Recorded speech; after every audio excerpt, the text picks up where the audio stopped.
The secret by Rhonda Brian.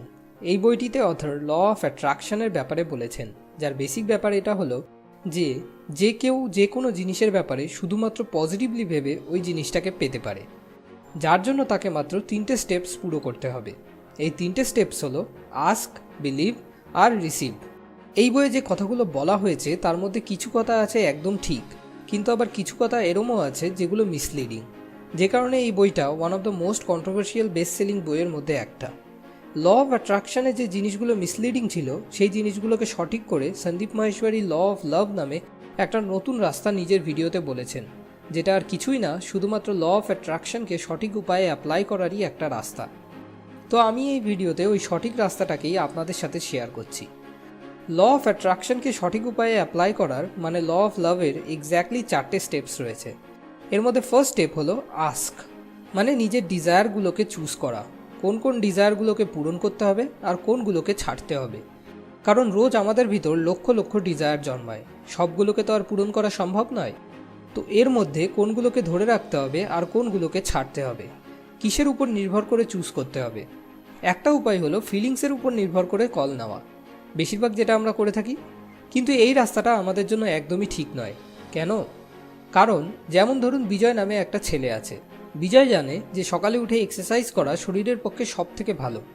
এবার বিজয় যদি নিজের ফিলিংসকে ধরে তো ওর ফিলিংস ওকে কী বলবে? আরে পাগল নাকি, এত ঠান্ডায় সকালে তাড়াতাড়ি কে উঠবে? রাত অবধি হোয়াটসঅ্যাপে চ্যাটিং করব, তারপর সকালে আরাম করে দেরি করে উঠব। এটাতেই ফিলিংস খুব দারুণ। কিন্তু এটা কি বিজয়ের শরীরের জন্য ভালো? বিজয়ের 4জন বন্ধু সিগারেট খায়, সে একা খায় না, তো ফিলিংস কি বলবে? আরে খাও সিগারেট। কিন্তু সেটা কি বিজয়ের শরীরের পক্ষে ভালো হবে? তো ফিলিংসের উপর নির্ভর করে আমাদের কখনো চুজ করা উচিত নয়, কারণ ফিলিংস আর টেম্পোরারি। তাহলে এরকম অবস্থায় আমরা কি করতে পারি? আমরা সঠিক আর ভুলের উপর নির্ভর করে কল নিতে পারি। বিজয় নিজেকে প্রশ্ন করলো, আমার কাছে 2টো অপশান আছে। 1, আমি অনেক রাত অবধি জেগে থেকে এইসব উল্টোপাল্টা কাজ করতে থাকি, বা 2, রাতে তাড়াতাড়ি শুয়ে পড়ি আর সকালে তাড়াতাড়ি উঠে এক্সারসাইজ করতে যাই। এবার এর মধ্যে কোনটা ঠিক আর কোনটা ভুল? বিজয় উত্তর পেল, যদি হেলদি থাকতে হয় তাহলে অবভিয়াসলি সেকেন্ড চয়েসটাই ঠিক। আর হেলদি তো থাকতেই হবে, তাহলে ব্যাস কথা শেষ, যেটা ঠিক শুধু সেটাই, তাতে ফিলিংস বাজে হোক কি ভালো। আমাদের শুধু এটা দেখতে হবে কোন কাজটা আমাদের জন্য ঠিক আর আমাদের আশেপাশের লোকজনদের জন্যও ঠিক, শুধু সেই কাজটাকেই বেছে নিতে হবে। এবার সেকেন্ড স্টেপ হলো বিলিভ। আপনি ঠিক আর ভুলের উপর বেস করে ঠিক জিনিসটাকে বেছে নিলেন। এবার আপনার কাছে 2টো রাস্তা আছে। একটা রাস্তা হলো চাওয়া। ভগবান সিইও আর আমরা এমপ্লয়িজ, তো সিইও কাকে প্রমোশন দেবে? যারা শুধু চায় তাদের, নাকি যারা প্রকৃত উপযুক্ত তাদের? আপনি হতেন তো আপনি কাকে দিতেন? যদিও এখানে কথা হচ্ছে ভগবানের, আমরা এতটা ফেয়ার নই, কিন্তু উনি তো একদম ফেয়ার ভাই, তো উনি তো সবসময় সঠিক লোককেই প্রমোশন দেবেন। তো চাওয়ার বদলে নিজেকে উপযুক্ত তৈরি করতে হবে, যেটা হলো দ্বিতীয় রাস্তা। আপনি সেটা পাবেন না যেটা আপনি চান, আপনি সেটাই পাবেন যেটা আপনি নিজে। আর আপনি কে? আপনি আপনার বিশ্বাস। আর শুধু চেয়ে চেয়ে বিশ্বাস কখনো বদলায় না, উপযুক্ত হতে পারলে তবেই বিশ্বাস বদলায়। এবার উপযুক্ত কি করে তৈরি হতে হয়? জ্ঞান আর অভিজ্ঞতা সঞ্চয় করে। শুধু এই 2টো জিনিস থেকেই বিশ্বাস তৈরি হয়। ভাবুন, একটা অপারেশন করতে হবে আর 3জন লোক আছে যাদের ভিতরে এই অপারেশনটা করার ইচ্ছা আছে। ফার্স্ট হলো একজন নর্মাল মানুষ, যার কাছে না তো এই অপারেশনের ব্যাপারে কোনো জ্ঞান আছে, না তো কোনো অভিজ্ঞতা আছে। সেকেন্ড হলো একজন সবেমাত্র পাশ হওয়া ডাক্তার, যার কাছে জ্ঞান তো আছে কিন্তু অভিজ্ঞতা নেই। আর থার্ড হলো একজন সার্জন, যে কিনা 15 বছর ধরে এরকম অপারেশন করে আসছে, ওনার কাছে জ্ঞানও আছে আর তার সঙ্গে অভিজ্ঞতাও। তাহলে এবার আপনিই বলুন, এই অপারেশনে সফল হওয়ার জন্য কে সবথেকে বেশি উপযুক্ত? কার বিশ্বাস সবথেকে বেশি স্ট্রং হবে? তো আমাদের নিজেদের মনোযোগ সবসময় শেখার প্রতি রাখতে হবে, কেননা ওটা থেকেই জ্ঞান আর অভিজ্ঞতা বাড়বে, যার ফলে বিশ্বাস স্ট্রং হবে। আর যত বেশি বিশ্বাস স্ট্রং হবে তত বেশি আপনিও স্ট্রং হবেন। এবার থার্ড স্টেপ হলো অ্যাক্ট। অ্যাক্ট করার জন্য কি দরকার? এনার্জি। সেটা কোথা থেকে পাওয়া যাবে? ফিলিংস আর ইমোশন থেকে। সেটা কোথা থেকে জেনারেট হবে? সেটা জেনারেট হবে পারপাস থেকে। পারপাস যদি সঠিক কিছু করা হয় তো পজিটিভ ইমোশনস জন্ম নেবে, আর যদি কিছু খারাপ করা হয় তো নেগেটিভ ইমোশনস জন্ম নেবে। কিন্তু কিছু ভালো করার জন্য সবসময় পজিটিভ ইমোশনস থাকা দরকার। তো যদি কোনো কাজের পারপাস থেকে নেগেটিভ ইমোশন জন্ম নিতে থাকে, তাহলে সেই মুহূর্তেই হয় সেই কাজটাকে ছাড়তে হবে বা সেই পারপাসটাকে ছাড়তে হবে।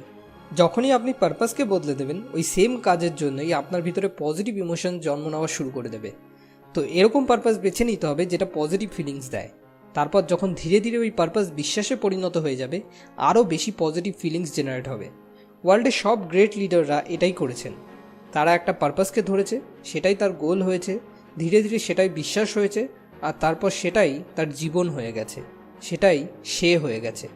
যেমন গান্ধীজি আর নন ভায়োলেন্স অভিন্ন, এই দুজনকে কখনো আলাদা করা সম্ভব না। তো যে কোনো পজিটিভ পারপাসকে ধরুন, বিশ্বাস স্ট্রং হবে, বিশ্বাস স্ট্রং হলে বড় লেভেলে মজবুত অ্যাকশন হবে, আর ততটাই বড় সাকসেসও হবে। যখন আপনার পারপাস আপনার বিশ্বাসে পরিণত হয়ে যায়, তখনই আপনার শরীর ও মন একসঙ্গে সেটাকে ফলো করতে শুরু করে। তো জীবনে কোনো কিছু বদলাতে হলে সবার প্রথমে বিশ্বাসকে বদলাতে হবে, তারপর ফিলিংস বদলাবে, ইমোশনস বদলাবে, তারপর এনার্জি বদলাবে, তারপর আপনি বদলাবেন, আর ফাইনালি এই দুনিয়া বদলাবে। এবার লাস্ট স্টেপ হলো অ্যাকসেপ্ট। এই 3টে স্টেপ এক্স্যাক্টলি ফলো করার পরও কোনো কি গ্যারান্টি আছে যে আপনি যেটা চান সেই জিনিসটা আপনি পাবেনই? না, পাওয়া না পাওয়া আমাদের হাতে নেই। কিন্তু তাতে কি আসে যায়? আপনি কাজ করবেন, কেননা আপনি ওই কাজটা করতে ভালোবাসেন। ওর থেকে যেটা আপনি পাবেন সেটাকে নয়। এরপর সফলতা আসুক কি ব্যর্থতা, how does it make a difference? এবার এখানে 3টে সিচুয়েশন আছে। আইডল হলো কোনো আউটকামের ব্যাপারেই না ভেবে শুধুমাত্র কাজটা করতে থাকা, মানে কর্ম করো কিন্তু ফলের আশা ত্যাগ করো। সেকেন্ড বেস্ট হলো আউটকামকে ধরা কিন্তু মনোযোগ নিজের কাজে করা। আর থার্ড আর সব থেকে খারাপ হলো যে কাজ যাক মায়ের ভোগে, আর কি চাই শুধু সেটা নিয়েই মতলব রাখা। মানুষ, সিচুয়েশন সব কিছুর মধ্যে শুধু মতলব খোঁজা, নিজের মতলব হাসিল করা আর ছেড়ে দেওয়া। এতে আপনার ভিতর কম্পিটিশন আসবে, যার ফলে ইগো, জেলাসি আরও সব নেগেটিভ ইমোশনস এসে আপনাকে চারিদিক থেকে ঘিরে নেবে। এটা কখনোই করা উচিত না। সাকসেস হোক কি failure, accept it. Feeling good or bad, accept it. আর আগে এগোতে থাকো, আর সেগুলোকে পিছনে ছেড়ে যেতে থাকো। তো ল অফ লাভের মানে ল অফ অ্যাট্রাকশনকে সঠিক উপায়ে ইমপ্লিমেন্ট করার জন্য ফার্স্ট স্টেপ হলো ঠিক আর ভুলের উপর নির্ভর করে নিজের ডিজায়ারকে চুজ করা। সেকেন্ড, জ্ঞান আর অভিজ্ঞতা সঞ্চয় করে নিজেকে উপযুক্ত বানানো। থার্ড, একটা সঠিক পারপাসকে ধরা যাতে ওই কাজটা করার জন্য পজিটিভ এনার্জি পাওয়া যেতে পারে। আর লাস্ট স্টেপ হলো সাকসেস হোক বা ফেলিয়ার, সেটাকে আনন্দের সঙ্গে অ্যাকসেপ্ট করা আর আগে এগিয়ে যেতে থাকা। এই জিনিসগুলো আমি রন্ডা ব্রায়ানের বই দ্য সিক্রেট আর সন্দীপ মাহেশ্বরী ভিডিও থেকে শিখেছি। যদি আপনি চান তো নিচে ডেসক্রিপশনে দেওয়া লিঙ্ক থেকে গিয়ে এই বইটি কিনতে পারেন। পরের ভিডিও পরের শুক্রবার। Thanks for watching.